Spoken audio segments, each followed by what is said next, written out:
So it's race day, and maybe you're stepping onto a boat for the first time, sailing with a crew you've never sailed with before, or maybe you're that person responsible for the boat and you're welcoming new people on board. First and most important thing is the safety brief. So let's start at the beginning. First of all, we think about life jackets. Now, if you're bringing your own life jacket, that's great, you know it fits you perfectly, but when did you last get it serviced? And have you checked your gas cylinder recently? That's really important to make sure. And then also, if you're being given a life jacket to wear that's supplied by the boat, make sure you fit it to you depending on the clothes that you're wearing. Have a look at the gas cylinder inside. Is it fitted correctly and in good condition? And also decide and have a look and check to see if it's manual inflation or automatic. After that, if you're not going to be wearing it, where are you storing it so you can find it? Because in amongst everybody in a rush, you want to make sure you get your life jacket that's fitted for you. When you're taking a look at your life jacket, the other thing, if you've been given one for the first time on this boat, is to see if there's an AIS unit fitted and to understand that it's registered to the boat you're sailing on. That's really important.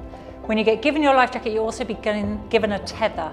Now that allows you to clip yourself on your life jacket to the boat on the jackline. Now you may have a tether that's just 2 clips, one for the boat, one for you, or it may have 3 clips to allow you to move around the boat with never coming detached. The skipper will make the rules of when you wear your life jacket and when you need to clip on. Make sure you adhere to those rules. Alternatively, you can wear a life jacket at any time you deem comfortable to wear it. It's your choice and your safety. So looking at communication on the boat, where is the VHF? If something was to happen, do you know where it is and how it operates? And do you know what channel to communicate on? You'll probably be on a race channel, and channel 16 will be the ultimate channel that you want to communicate any distress on. Equally, in the event of somebody going over the side, you may need to switch the engine on in a hurry. Do you know how to do that? And ultimately, on your crew, who's going to be responsible for handling the boat? And what role do you play in that? So key thing is making sure you know how to use the VHF and also how to turn the engine on and operate the boat. So worst case scenario on a race boat would be a man overboard, and that's something that your skipper will go through in great detail. Every boat is slightly different, but the fundamentals remain the same. Around the outside of your boat, you will see certain equipment that be really useful. There may be a john buoy to deploy or a horseshoe life ring to deploy, and these are key that you understand how they deploy and how quick and easy they are to throw to the person in the water. You generally want to maintain somebody keeping an eye on that person in the water, and then the procedure falls into place. Now, elements of that are going to be dropping the sails to get the boat under control and slowing it down, turning the engine on, making sure all lines are clear before you operate the engine, and then turning round your course to bring the boat alongside that person. Everybody's going to have a key job to do, and it's really important that everybody knows who does what role and who's ultimately in charge. Don't rely on the skipper, it may be them in the water, so who else is going to be in charge? Then the next problem is how you recover that person from the water.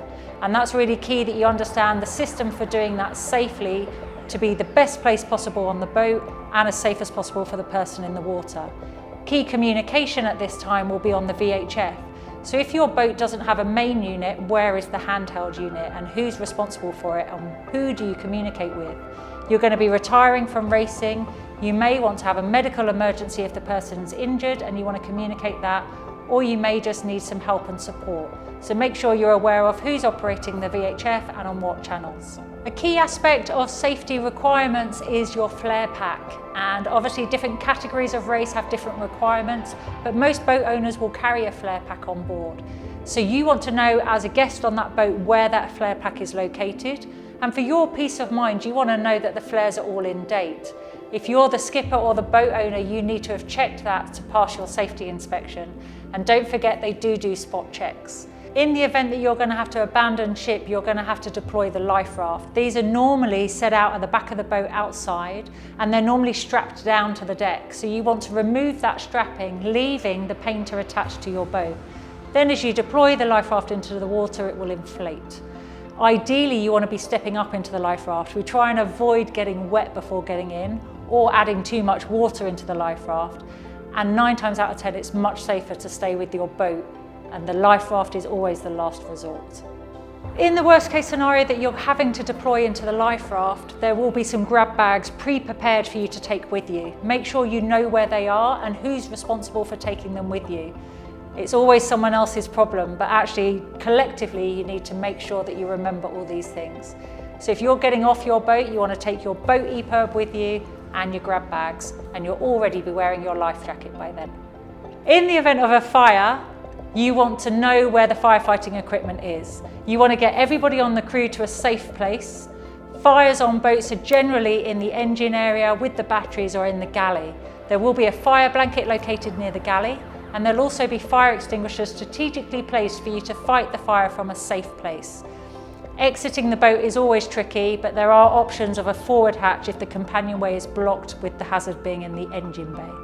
So make sure you're aware of where those fire extinguishers are and that fire blanket, should you be the one in the galley having to deal with it. When you step on a boat for the first time, familiarisation is very important. You want to know where your safety kit is being kept, but also you want to know where the boat keeps the safety kit that's on board. Where is the medical kit should something happen? Familiarise yourself with where the through-hull fittings are, so if there's an incident you can offer to help.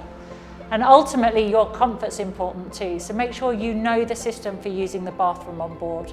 You don't want to be the person causing a problem, and you don't want to sit there with your legs crossed all day. It's all for enjoyment. Sailing we do because we love it, so make sure you're comfortable with the security and safety around you and the people around you too.